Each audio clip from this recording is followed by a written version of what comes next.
quickly here.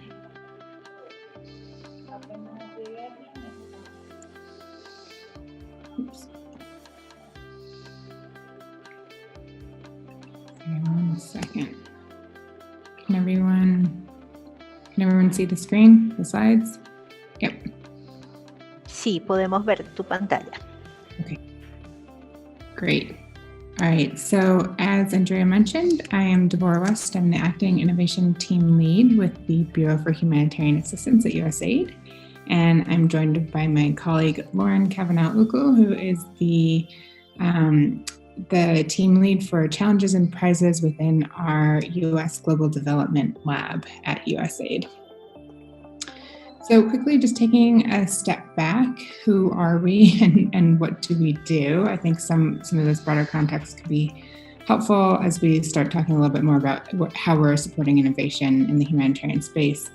But essentially, BHA, or USAID's Bureau for Humanitarian Assistance, is the lead coordinator for U.S. international disaster assistance. And we reach tens of millions of people around the world each year.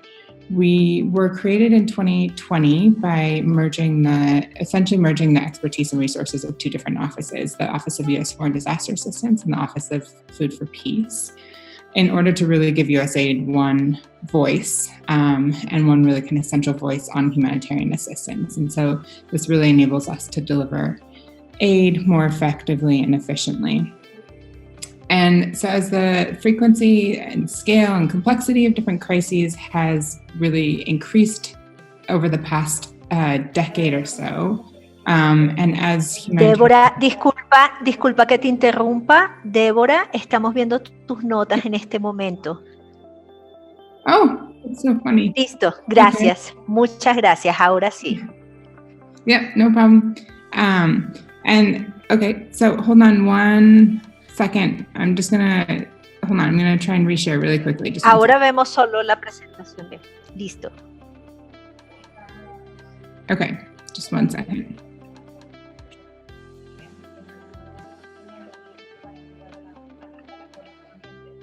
Perfecto. Ahí solo vemos tu presentación. Okay.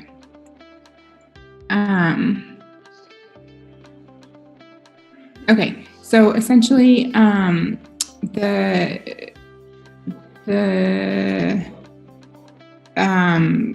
the office was created in 2020, and as kind of emergencies have increased across the world, we have to adapt and become more nimble, and so that has really been kind of the emphasis behind creating this new office or this new bureau within USAID. Our mission is pretty straightforward. It's really about saving lives, alleviating human suffering, and reducing the physical, social, and economic impact of humanitarian crises. What do? We respond to disasters, both those that are man-made and also those that are caused by natural disasters. We, sorry, just 1 second. Are you still able to see the slides? Or did the screen just change? Sí, podemos ver.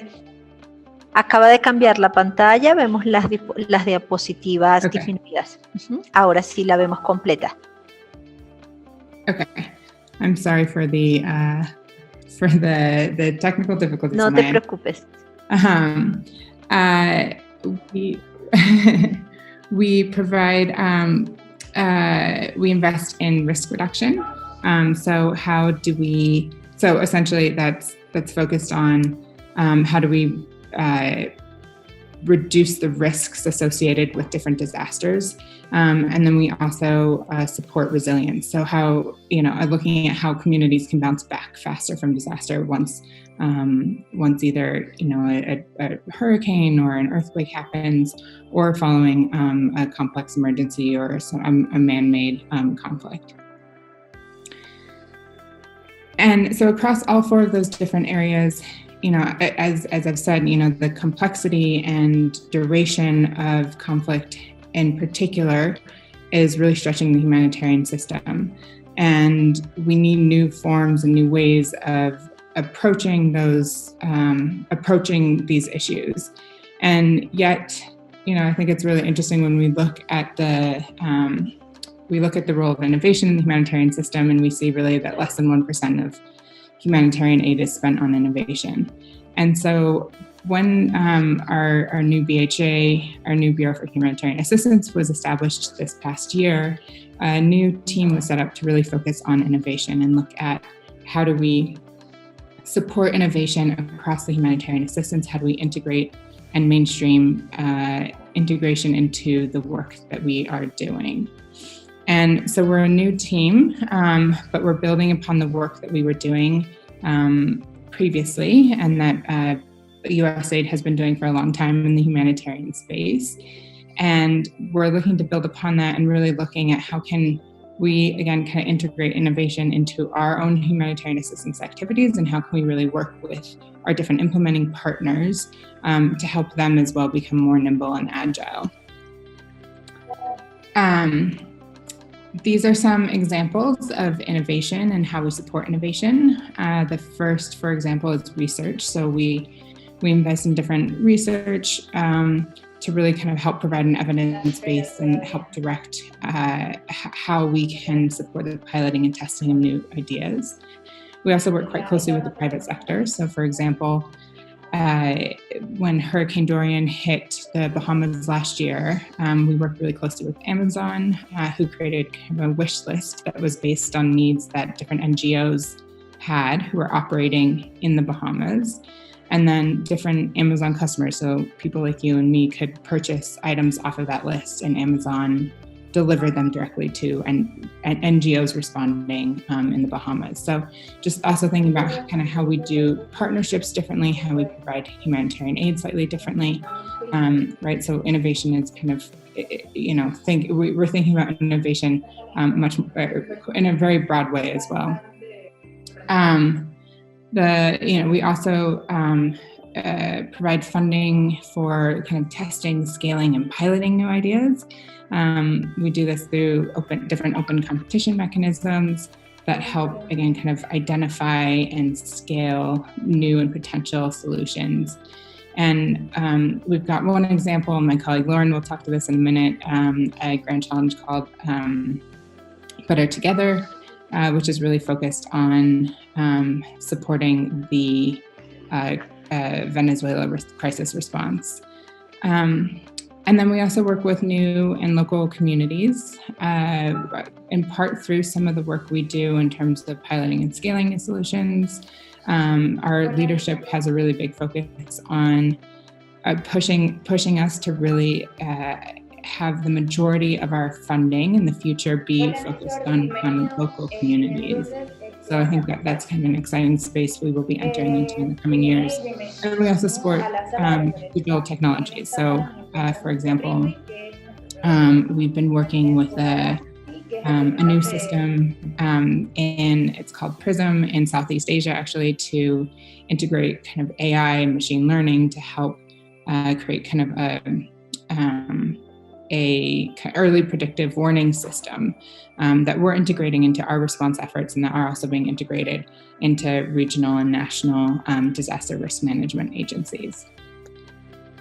So I'm going to turn it over to Lauren for a second to talk about Juntos Mejor, which is the Better Together challenge focused on Venezuela.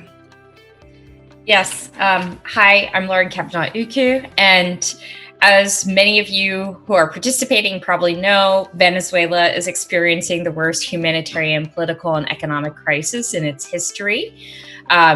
You probably all know the situation. There are widespread shortages of food, medicine, fuel, and 7 million people inside Venezuela are in urgent need of humanitarian assistance, and nearly 5.5 million Venezuelans are living in neighboring countries. Against this backdrop, last year, USAID and the Inter-American Development Bank Lab launched Juntos es Mejor Challenge, which means better together, to bring innovative solutions to bear on the Venezuelan regional crisis. We launched an innovation window, which allowed anyone from anywhere to submit ideas for funding that would help improve the lives of Venezuelans wherever they might be in Latin America. The response has been enormous to the challenge. We had an open window that actually just closed on October 30th. It was open for a year, and we had over 1,100 applications submitted from 39 countries around the world. And close to half of those submissions came from inside Venezuela, where the needs are most dire. Applicants came from every sector and represented the tremendous health, nutritional, information, and economic growth needs that Venezuelans face. So to date, 1 year after launching this program, where are we? We've to date funded 19 new innovative projects inside and outside of Venezuela. And these are solutions that include new services that help Venezuelans send and receive funding and ensure access to information. These are solutions that are expected to touch the lives of thousands. We're also supporting Venezuelan women to develop 21st century skills in data literacy and visualization so they can find more promising employment solutions that are COVID sensitive. And we've just closed a window focused on women's economic empowerment and gender-based violence on October 30th. So we anticipate making more awards like that in the coming months. But through challenges such as these, and such as this one, we really aim to pilot and test interventions that are at the nexus of humanitarian and development innovation and scale the most successful of these. Just to give you one example of one of the grantees, Premise Data, who I believe is participating, has been one of our first grant awardees. They're helping us to enhance the quality and accuracy of humanitarian data coming out of Venezuela and sourcing that data and information directly from Venezuelans who are living and breathing the situation and who could validate what they have access to and what they don't have access to. Information and data like this is a game changer because it's helping us go directly to people, democratizing this process of validating where the deepest needs are, and then sharing that data with local providers so that they can be more efficient and effective with their humanitarian assistance. So these are the types of solutions that we believe have the potential to be game-changing in this space. Back to Devorah. Great, thanks, Lauren. So just one,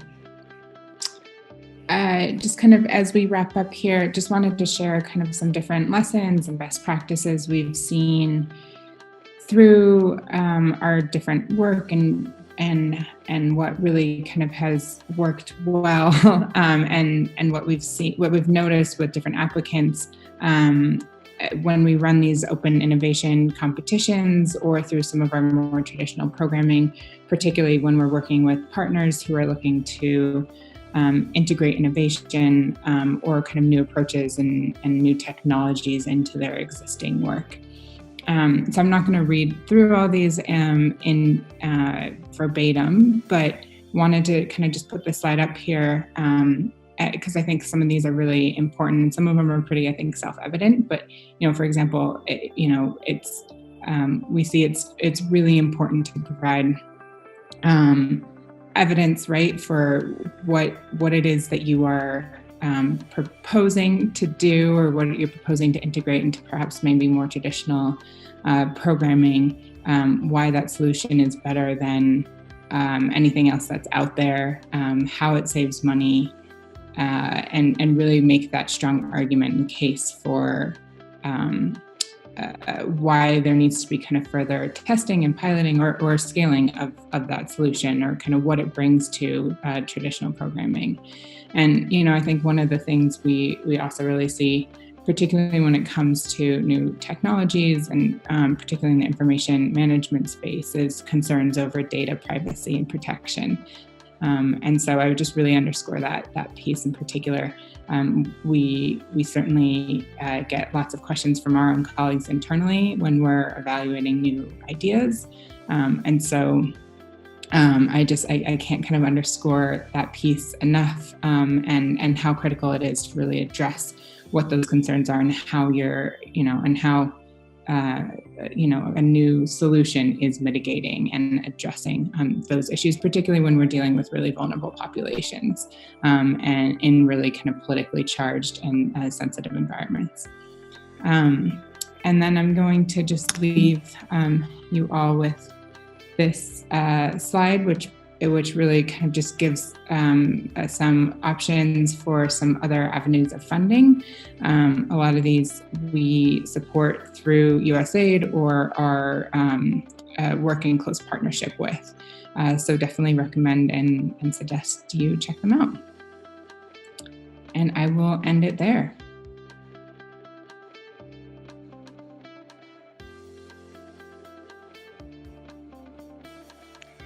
Bien, muchísimas gracias por sus ponencias bastante claras. Me gustaría saber si tienen alguna inquietud, alguna pregunta. Este es un muy buen momento para compartirla.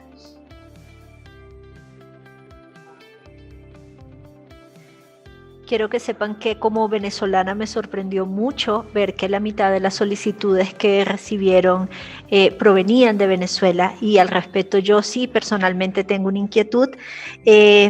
Cuando hablan de articular el valor por el dinero, ¿sí? Como un consejo al tratarse de soluciones innovadoras, yo quisiera saber cómo podemos hacer esa articulación para que sea clara.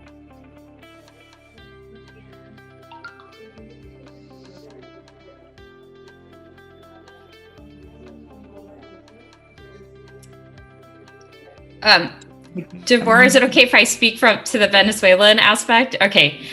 Yeah, we were very excited as well to have such a big response inside Venezuela because there are such tremendous challenges, even with access to internet and things like that would make it really hard for Venezuelans to respond to the call. But it was such a pleasure to see it.